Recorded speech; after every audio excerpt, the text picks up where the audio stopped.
Hi my dear competitive aspirants, ఈరోజు జాతీయ ఆదాయం అనేటువంటి టాపిక్ గురించి మాట్లాడుకుందామండి. గత వీడియోలలో మనం ప్రణాళికలు, కేంద్ర ప్రభుత్వ పథకాల గురించి మాట్లాడుకున్నాం.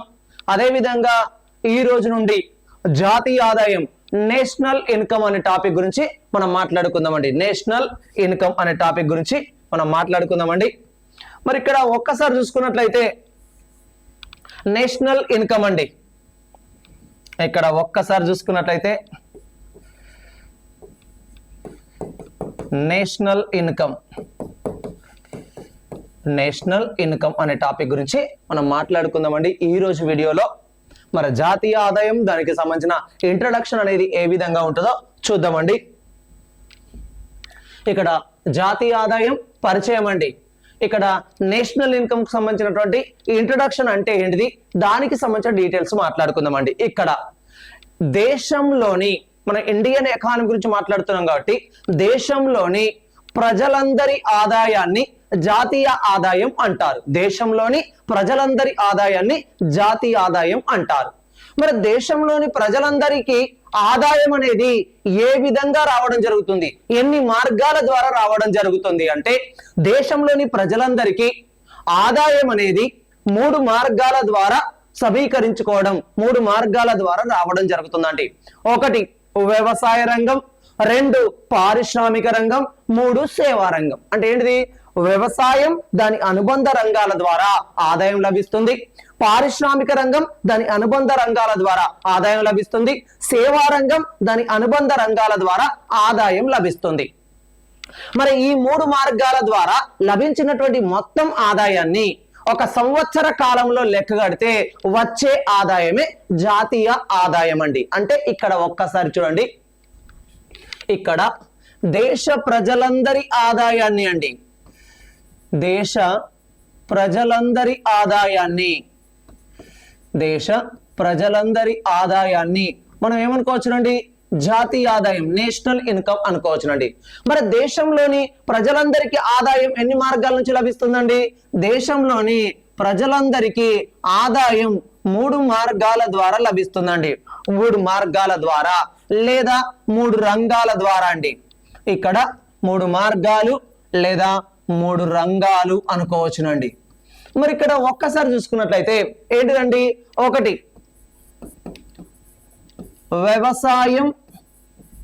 వ్యవసాయం దాని అనుబంధ రంగాల ద్వారా అండి.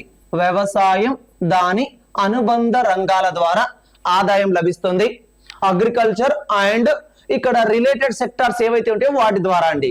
అదే విధంగా 2 పారిశ్రామిక రంగం అండి, పారిశ్రామిక రంగం, ఇండస్ట్రియల్ సెక్టార్, పారిశ్రామిక రంగం దాని అనుబంధ రంగాలు అండి, దాని అనుబంధ రంగాలు. ఇక్కడ సబ్ సెక్టార్స్ ఏవైతే ఉంటాయో, ఇండస్ట్రియల్ సెక్టార్ కు సంబంధించిన సబ్ సెక్టార్స్ ఏవైతే ఉంటాయో వాటి ద్వారా అండి. ప్లస్ అదే విధంగా చూసుకున్నట్లయితే 3 సేవా రంగం అండి, సేవా రంగం, అదే విధంగా దానికి సంబంధించిన అనుబంధ రంగాలండి. ఇక్కడ సర్వీస్ సెక్టార్ కు సంబంధించినటువంటి అంశాల ద్వారా, ఇట్లా అగ్రికల్చర్, ఇండస్ట్రియల్, సర్వీస్ సెక్టార్ ద్వారా వాటికి సంబంధించిన అనుబంధ రంగాల ద్వారా ఆదాయం ఏదైతే లభిస్తుందో ఆ మొత్తం ఆదాయాన్ని ఎప్పుడు లెక్క కట్టాలి, ఒక సంవత్సర కాలంలో లెక్క కడితే వచ్చే ఆదాయమే ఏంటిది అంటే జాతీయ ఆదాయం అండి, జాతీయ ఆదాయం.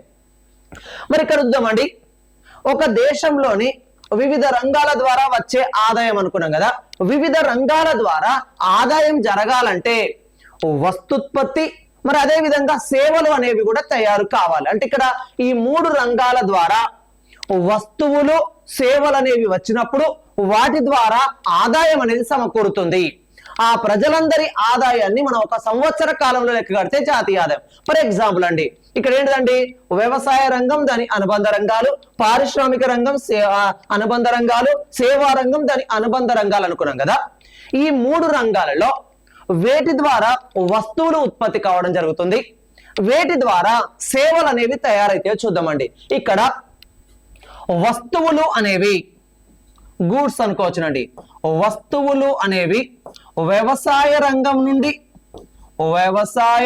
నుండి అదే విధంగా పారిశ్రామిక రంగం నుండి అండి, పారిశ్రామిక రంగం నుండి ఉత్పత్తి కావడం జరుగుతుంది.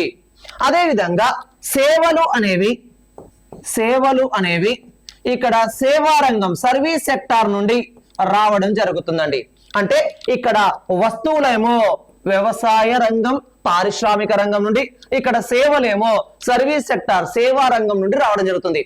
వస్తు సేవల యొక్క మొత్తం ఉత్పత్తిని ఈ మూడు రంగాల ద్వారా తయారైన వస్తు సేవల యొక్క మొత్తం ఉత్పత్తిని ఒక సంవత్సర కాలంలో లెక్కగడితే వచ్చే ఆదాయాన్ని మనం జాతీయ ఆదాయం అంటారు. జాతీయ ఆదాయం అనడం జరుగుతుంది. మరి దీనిలోనే బాగా చూసుకుంటే ఇక్కడ వివిధ రంగాల ద్వారా జరిగినటువంటి వస్తు ఉత్పత్తి అన్నాం కదా, వస్తు ఉత్పత్తి జరగాలంటే మనం వేటిని వాడుకోవాలంటే ఉత్పత్తి కారకాలను వాడుకోవాలండి. వేటిని వాడుకోవాలండి? ఉత్పత్తి కారకాలు. ఇక్కడ దేశంలో వేటిని ఉత్పత్తి కారకాలు అంటారంటే భూమి, శ్రమ, మూలధనం, వ్యవస్థాపన అండి. భూమి, శ్రమ, మూలధనం, వ్యవస్థాపన, వీటిని ఉత్పత్తి కారకాలు అంటారు. అవేంటి ఒక్కసారి చూద్దామండి. ఇక్కడ ఒక్కసారి ఉత్పత్తి కారకాలండి. ఉత్పత్తి కారకాలండి. ఇక్కడ ప్రొడక్షన్ ఫ్యాక్టర్స్ అండి. ప్రొడక్షన్ ఫ్యాక్టర్స్ ఉత్పత్తి కారకాలు. ఉత్పత్తి కారకాలు ఏంటండి? ఉత్పత్తి కారకాలు మొత్తం 4 అండి. ఉత్పత్తి కారకాలు 4. ఒకటేమో భూమి అండి. ఒకటి భూమి, ల్యాండ్ అండి. రెండవది శ్రమ అండి. రెండవది శ్రమ, ఇక్కడ లేబర్ అండి, లేబర్. మూడవది వచ్చేసి ఇక్కడ మూలధనం అండి. మూలధనం, క్యాపిటల్ అండి, క్యాపిటల్. అదేవిధంగా 4వది వ్యవస్థాపన అండి. వ్యవస్థాపన అంటే ఇక్కడ ఆర్గనైజేషన్ అండి.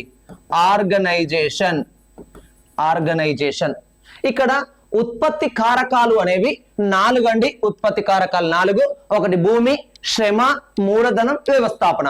ఈ ఉత్పత్తి కారకాలను వాడుకున్నప్పుడే వస్తు సేవలు అనేవి రావడం జరుగుతుందండి. మరి భూమిని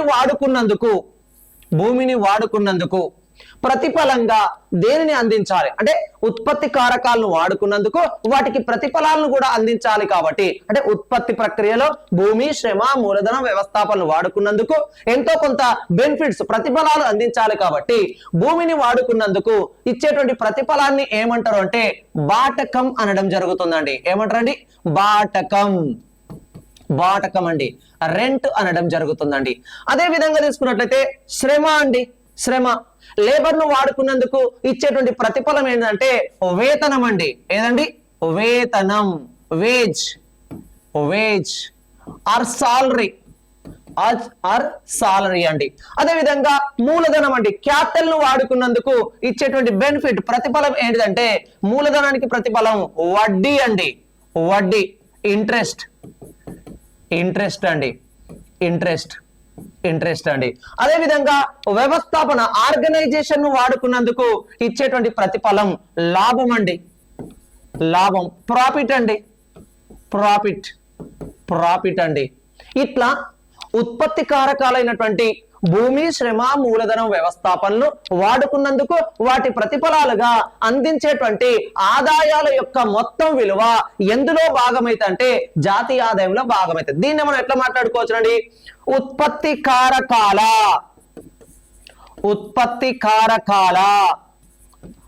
మొత్తం విలువను ఏమంటారు అంటే జాతీయ ఆదాయం అనడం జరుగుతుందండి. అదే విధంగా అంటే ఏంటంటే భూమి, శ్రమ, మూలధనం, వ్యవస్థాపన యొక్క మొత్తం విలువ ఎందులో భాగం అంటే జాతీయ ఆదాయంలో భాగం. అదే విధంగా ఉత్పత్తి కారకాలకు ప్రతిఫలాలైన బాటకం గాని, వేతనాలు గాని, వడ్డీలు గాని, లాభాల యొక్క మొత్తం విలువను కూడా ఏమనుకోవచ్చు అంటే జాతీయ ఆదాయం అనుకోవచ్చు. అంటే ఇక్కడ ఉత్పత్తి కారకాల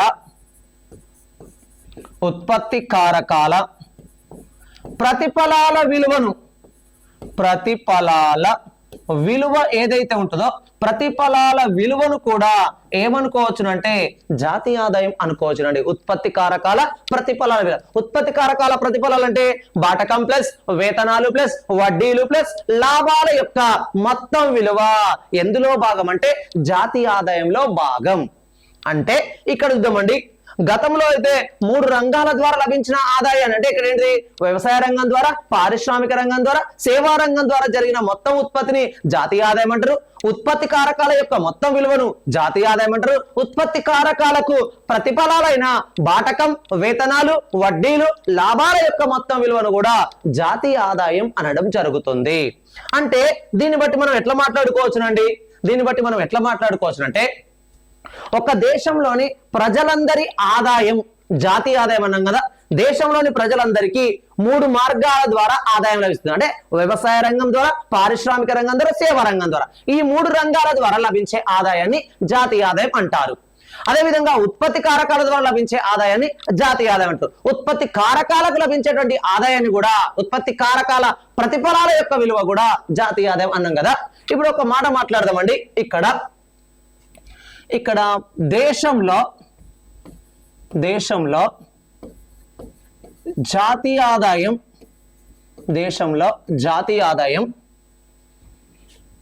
ఒక సంవత్సర కాలంలో లెక్కించబడుతుందండి. ఒక సంవత్సర కాలంలో లెక్కించబడుతుంది. ఒక సంవత్సర కాలం అంటే ఏంటండి, ఇక్కడ ఒక సంవత్సర కాలం అంటే ఇక్కడ ఆర్థిక సంవత్సరంలోనండి. ఆర్థిక సంవత్సరం అంటే భారత ఆర్థిక సంవత్సరం ఎప్పటి నుంచి ఎప్పటి వరకు అంటే ఏప్రిల్ 1 నాడు ప్రారంభమవుతుంది, మార్చు 31 నాడు ఎండ్ అవుతాయండి. భారత్ లో ఆర్థిక సంవత్సరం Indian financial year April 1 to March 31. మరి అదే విధంగా తీసుకున్నట్లయితే ఈ ఏప్రిల్ 1 టు మార్చ్ 31 మధ్య కాలంలో ఎన్నిసార్లు జాతీయ ఆదాయం లెక్క కడతారంటే ఇక్కడ ఇది 1 ఇయర్ కాలం అండి. నిర్ణీత కాలం లేదా ఒక 1 ఇయర్ అనుకోవచ్చునండి. 1 ఇయర్. ఈ నిర్ణీత కాలంలో జాతీయ ఆదాయాన్ని ఎన్నిసార్లు లెక్క కడతారంటే నిర్ణీత కాలంలో జాతీయ ఆదాయాన్ని, నిర్ణీత కాలం అంటే ఏంటిదండి, ఇదండి. నిర్ణీత కాలంలో జాతీయ ఆదాయాన్ని 4 సార్లు లెక్క కడతారు. 4 సార్లు అంటే ఏంటిది, 4 త్రైమాసికాలలో 4 త్రైమాసికాలు అంటే ఇక్కడ 4 క్వార్టర్స్ ఉంటాయండి. ఆ 4 క్వార్టర్స్ లో ఇక్కడ జాతీయ ఆదాయం లెక్క కడతారు. ఎట్లా అండి, ఇప్పుడు ఏప్రిల్ 1 టు మార్చ్ 31 అన్నాం, 4 త్రైమాసికాలు అన్నాం కదండి. ప్రతి 3 నెలలకు ఒకసారి జాతీయ ఆదాయాన్ని అంచనా వేయడం జరుగుతుందండి. ఎట్లా అంటే ఫర్ ఎగ్జాంపుల్ ఏప్రిల్, అదేవిధంగా మే, అదేవిధంగా జూన్ ఒక త్రైమాసికం అండి, ఒక త్రైమాసికం. అదే విధంగా తీసుకున్నట్లయితే జూలై, అదే ఆగస్ట్, అదే విధంగా సెప్టెంబర్ 2వ త్రైమాసికం అండి.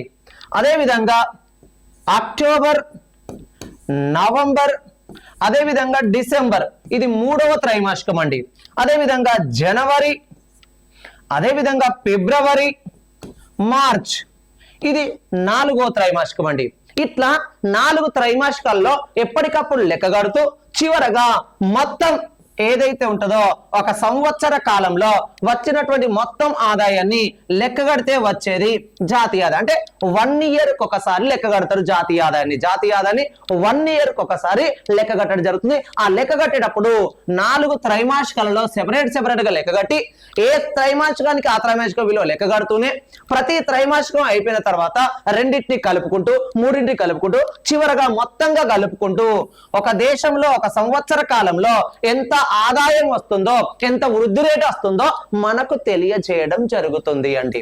అంటే ఇక్కడ భారతదేశంలో జాతీయ ఆదాయాన్ని ప్రతి ఆర్థిక సంవత్సరానికి ఒకసారి లెక్క కడతారు. భారత్ లో ఫైనాన్షియల్ ఇయర్ ఆర్థిక సంవత్సరం ఎప్పటి నుండి అంటే April 1 to March 31. April 1 to March 31 అంటే ఒక సంవత్సర కాలంలో జాతీయ ఆదాయం లెక్క కడతారు. జాతీయ ఆదాయాన్ని ఒక సంవత్సర కాలంలో లెక్క కట్టేటప్పుడు ఎన్ని త్రైమాసికాలను లెక్క కడతారు అంటే 4 త్రైమాసికాల్లో.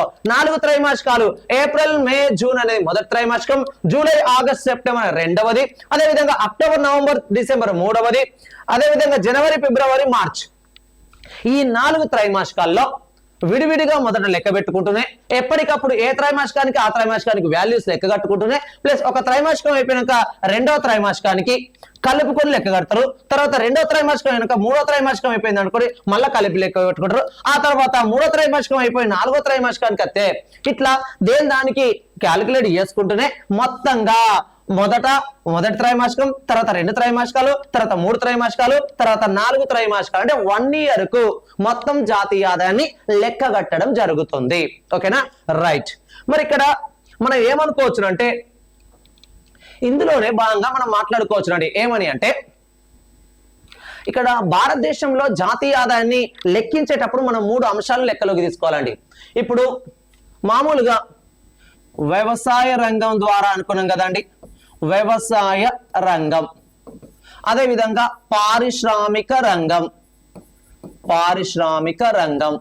అదేవిధంగా సేవా రంగం అనుకున్నామండి. సేవా రంగం, అగ్రికల్చర్, ఇండస్ట్రియల్, సర్వీస్ సెక్టార్స్ అనుకున్నాం. ఈ 3 రంగాల ద్వారా జరిగేటువంటి వస్తు సేవల మొత్తం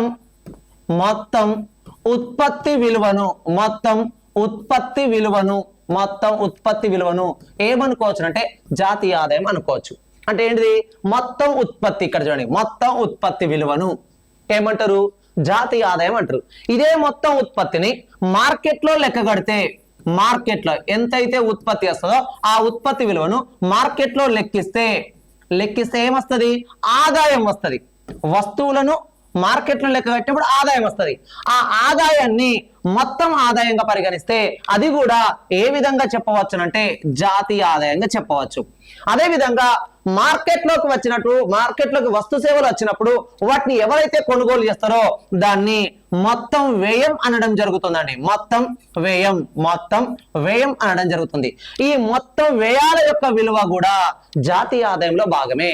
అంటే ఒక దేశంలో ఒక సంవత్సర కాలంలో మొత్తం ఉత్పత్తి విలువ, ఒక దేశంలో ఒక సంవత్సర కాలంలో మొత్తం ఆదాయాల విలువ, ఒక దేశంలో ఒక సంవత్సర కాలంలో మొత్తం వ్యయాల విలువ కూడా జాతీయ ఆదాయంలో భాగమే. దాన్నే ఏమనుకోవచ్చు అంటే మొత్తం ఉత్పత్తి విలువను ఏమంటారు అంటే జాతీయ ఆదాయం అంటారు. మొత్తం ఆదాయం